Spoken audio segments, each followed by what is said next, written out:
اهلا بيكم في فيديو جديد من فيديوهاتنا السهله والبسيطه. النهارده هنعمل كفتة الحاتي في البيت. ما تنسوش تشتركوا في القناه وتفعلوا زر الجرس عشان يوصل لكم كل جديد وسهل من قناتنا. نبدا بسم الله. ومعانا نص كوبايه من البرغل. معايا البرغل اللي احنا نقعناه في الميه السخنه، صفيته كويس. قبل ما نقعه في الميه السخنه بنقيه كويس وبغسله كويس، وبعد كده بنقعه في الميه السخنه. هبتدي احطه في الكبه بتاعتي.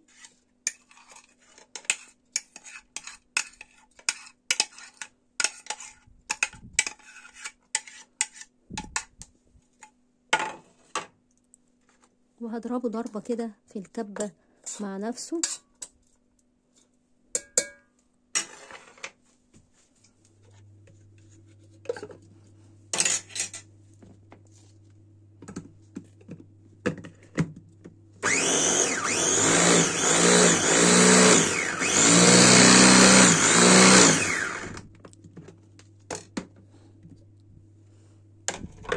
بعد كده هضيف البصل. انا هنا بشرت بصلتين وقرنين فلفل وصفتهم من المية بتاعتهم.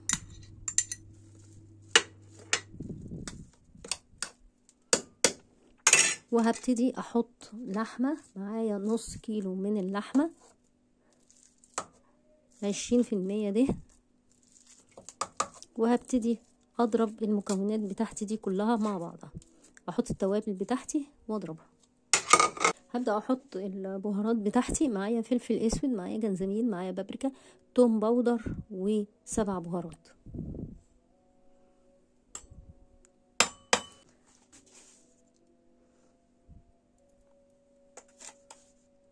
معلقتين صغيرين كده من الملح. هبدأ بقى اضرب كل مكوناتي دي كلها في الكبة بتاعتي عشان يندمجوا مع بعض. بسم الله.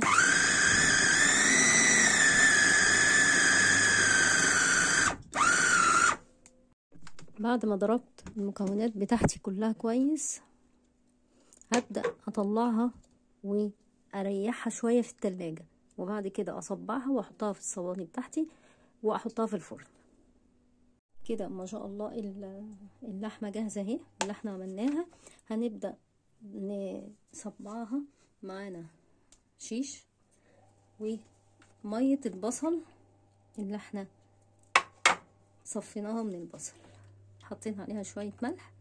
وهنبتدي نبل ايدينا كده بيه المية بتاعة البصل ونبل الشيش وهنبتدي نصبع.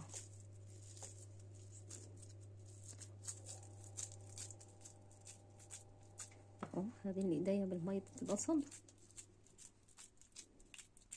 وهبدأ اصبع. تعملي بقى الصباع بالطول اللي انتي عايزاه، وهبدأ اطلعه كده بالراحة، وهبدأ ابرمه كده، يعني ايه، افرده شوية واحطه في الصاج، وهكذا. نعمل واحد كمان.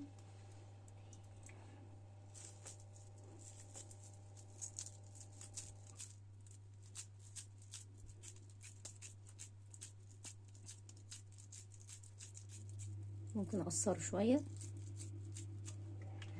مية البصل، وهبدأ اطلعه. وانا بطلعه كده بيكش معايا، فانا بروح ايه لفاه كده بين ايديا فرداه شويه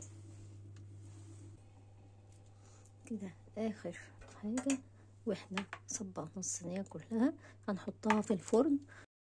كده بعد ما استوت وطلعتها من الفرن هي كشت معايا شويه، لان عندنا هنا نسبه اللحمه كتير فيها فلازم تكشي معانا. دي كانت النتيجه بتاعتنا، كانت احلى كفتة حاتي في البيت. ما تنسوش تشتركوا في القناة وتفعلوا زر الجرس.